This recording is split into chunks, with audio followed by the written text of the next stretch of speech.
Hey everybody, welcome back to my YouTube channel. Today we're going to be talking about the 5 key components to a content strategy.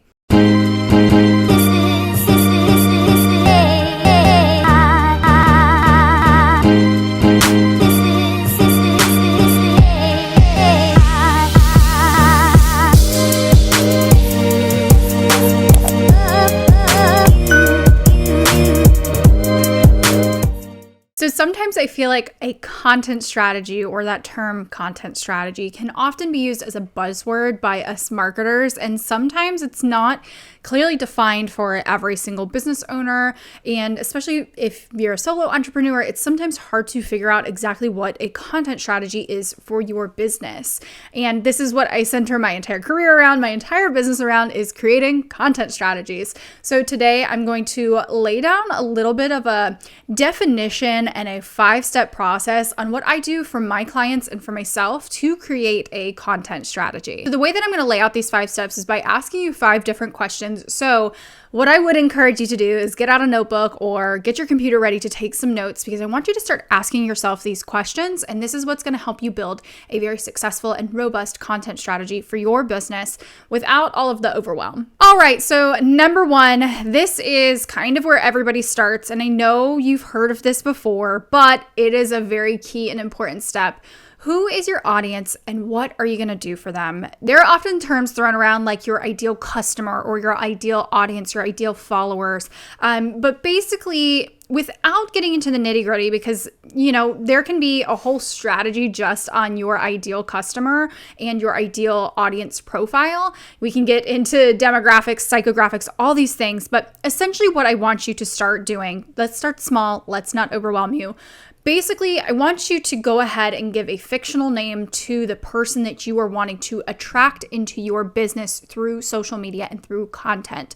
So what this is going to look like, that's obviously just a fluffy way to get you started, but I want you to start figuring out and speaking to just one person instead of talking to the masses. Because what happens is, as small business owners, we often think we get on social media and you're like, I don't care, I'll take a customer, I'll take a follower, I'll take anybody. So you start talking to everybody. And that's not going to help you attract the people that are going to actually purchase from you, that are actually going to convert from a follower to a customer. So you need to start talking to one specific person. Obviously, yes, you'll get hundreds, thousands, maybe even tens of thousands of people that fit within that profile, that ideal customer or ideal follower, but you just want to start talking to that one person. So for instance, what this looks like for me is I traditionally, in vast majority of my marketing, I speak directly to women or female presenting people, because that is who I want to attract into my business. That is what works for me. So you can start very high level here. Who do you want to talk to? What is their gender? What is their age? What do they do for work? So thinking of these things will help you speak to those people. I personally like to speak more to solo entrepreneurs, single females, things like that, versus, I have some friends that speak directly to mompreneurs. That's not my forte because I'm not a mompreneur. I don't know how to speak to those kind of women, nor do my business practices really, go in line with something that they're seeking. So really start to define who this person is so that you can start to address their problems, which this is kind of still part of step 1, question 1, is how are you going to solve a problem for them? What are you going to do for them, and how can you provide value? So again, when I'm speaking to that solo entrepreneur, that single female that is really career driven, I'm going to start talking to their problems of, especially the social media managers that I attract into my creative content lab. I'm speaking more towards, they feel overworked. They don't have work-life balance. They are consistently working hard, hustling hard, and not seeing results. So I'm going to start talking to their problems. Whereas, somebody else that might have a membership similar to mine that also speak to social media managers, maybe again, we'll bring in the mom scenario. They have a different work-life balance issue that it might be like, how do you juggle a business and kids and a family and things like that? So you need to start thinking about the problems that those people are having, and that's where you're going to start gearing your content towards their problems, their issues, and give them value. All right, moving right along to number 2, how are you going to stand out? So yes, there are so many other people in this world that do exactly what I do, that are content strategists. They provide social media strategy. They have digital products very similar to mine. They maybe have memberships very similar to mine. But there is a key component that I offer, my uniqueness versus them. So for me, a couple of different things is I really do like to, put my voice out there, use my platform for more than just my business. I tend to curse a lot. Obviously, I can't do that here on YouTube because eventually I'm trying to monetize, so I can't curse too much, but that is my brand. I also, a lot of people in the social media industry, maybe they like brighter colors. They, have these big, bold brands, and mine is definitely more muted, and I like boho type stuff and, things like that. So I stand out in other ways from my competitors. Obviously, you are your uniqueness. You as a person bring a different perspective no matter what, but what are you going to do to stand out from your competitors?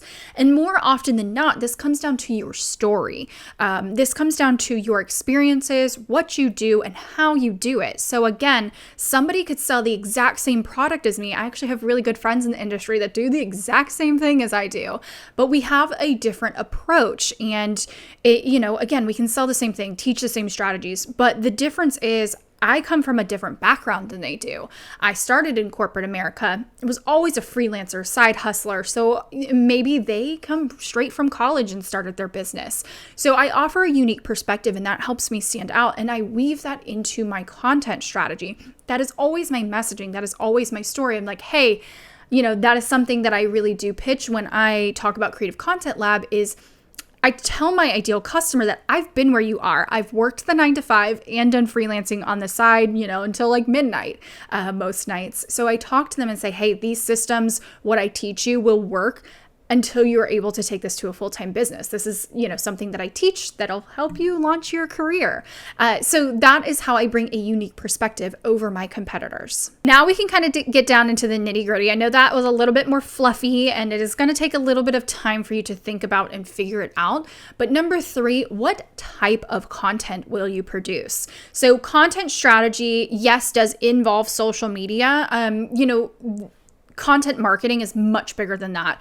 It's going to involve social media. It's going to include blogging, newsletters, things like that. Obviously, I focus more on the organic social side. Obviously this can go in so many different ways, but I want you to start thinking about the formats and the mediums that you're going to be creating content for. So what first comes to mind, and again, this is going to differ business to business, you're going to have either you obviously have to have some kind of visual component to your content. It's either going to be a photo, a video, a graphic. There might be a written component. More often than not, there is that written component no matter where you're publishing, no matter what you're doing. So what is the kind of content that you are going to produce? What this looks like for me, and again, my strategy is a little bit more robust than most. I start with these YouTube videos. So I start my content hierarchy, which is a whole other topic on its own. I start with these videos. These are more long form. It's easier for me to crank them out. So I take these videos and, they're anywhere between 5 and 15 minutes. And I then have my team go and break this video down into a blog post, a newsletter, social captions, and then we can take this actual video and create clips as well for social. So that is my preferred method of content marketing. Now, we'll get into this in just a second of where you're going to publish, but that is what works best for me. Again, I didn't start out this way. When I first started on my content marketing journey, didn't have a blog, didn't have a newsletter, didn't see the need for it, didn't have the resources or the time for it. So I'm not saying you have to do exactly what I'm doing right now, but I would encourage you to start somewhere. So figure out, do you prefer taking photos of yourself? Do you prefer video format? Or are you just kind of more behind the scenes, which I would encourage you to still put your face out there? Do you want to have more graphics, more memes, things like that? So start thinking about the type of content that you want to be producing. Which leads me right into question 4. What channels are you going to publish on? Now, again, I really do, especially if you're in your beginning stages of your business or your content strategy journey, start with 1 to 3 channels. So often people start with Instagram, Facebook, and maybe a blog. So that might be a great place for you to start. Right now, what my content strategy looks like, again, I kind of just walked you through it. These big videos go on YouTube, then I publish a blog, a newsletter. I'm on Instagram, TikTok, LinkedIn, Can't stand Twitter and can't stand Facebook. That's what works for me. What might work for you if you're a writer? Twitter is going to be your preferred platform. If you're a photographer, Instagram might be your preferred platform, and Pinterest. So start to think about what works for you, your industry, your business, what makes sense, and the time that it's going to take. To give you another scenario here, TikTok is one of my biggest platforms and where I do like to spend a lot of my time outside of this major content strategy. I do like to produce more in the moment content there. I always have content that is evergreen or a little bit more robust that is always getting published on certain channels, again, newsletter, blog post, YouTube. Whereas that way I can go and create more in the moment content on Instagram and TikTok and dedicate most of my energy there. So that might be a strategy that works for you, is that you're like, okay, I know I'm going to blog once a week. That is what works for me. I'm making sure I have SEO in there, my keywords, and all of that's working behind the scenes for my business. And maybe you like to jump on Instagram stories every day and share your day. So just start to think about when you start to pick these channels that you're going to be publishing on, whether it's social media, your website, etc. Start to think about the time that it's going to take you and what you can dedicate to, because consistency is going to be key here. So pick 1 or 2, at most 3 channels when you're first getting started here. And last but not least, to wrap this all together, how are you going to manage your content strategy? This is a key component that I teach and that I include in my content strategy. Some marketers don't include this portion because they think it's like more of a administrative type of thing versus content strategy. But I think this is so valuable for small business owners when it comes to content strategy, is the system and the organization that you put in place to manage this content. So again, your content hierarchy will come into play here. That's a video all on its own. That will be coming soon. But think about your overall, from point A to point B, how are you getting content published? So again, I'll give you my scenario here. What happens for me is I sit down and I batch these YouTube videos for each month. And then that trickles down into 4 newsletters, 4 blog posts, and 16 social media captions. And the way that I do this and manage this is with my team. I have a system inside of Asana to make sure we're staying on track with each piece of content that links to a Google Drive folder where all of the assets are stored, the big files, which then also goes into eventually Airtable for the content that is actually getting published on social media. So those are my 3 components, from Asana to Google Drive to Airtable, to make sure that everything is getting processed. And then, what I can also see is once these YouTube videos are done, once we have my content hierarchy in place, I can then, get into Airtable and see where my holes are for the rest of the month for social media. I can see, okay, so essentially each week I have 4 social media captions. And let's say I want to post more often than that, I can see exactly where the holes are, where I need to have some filler content, where maybe I want to throw in an Instagram reel. I can figure out where I want to put my TikToks, things like that. So creating a system that works for you. Some people love Trello. Some people keep everything in Google Drive and Google Sheets. Figure out a system that works for you, and it doesn't nearly have to be as robust as mine. Again, I do this full time, and this is what I do for myself and for my clients, so this might be a little bit overwhelming. And as part of this organization, you have to start thinking about how often you're going to be producing that content. For me, what that looks like, again, I batch all these videos at the beginning of the month. My team delivers everything by the end of the month for the following month. So that way we're working a month in advance, and that way that's just what works for me. But maybe for you, it's working a week in advance and figuring out a system.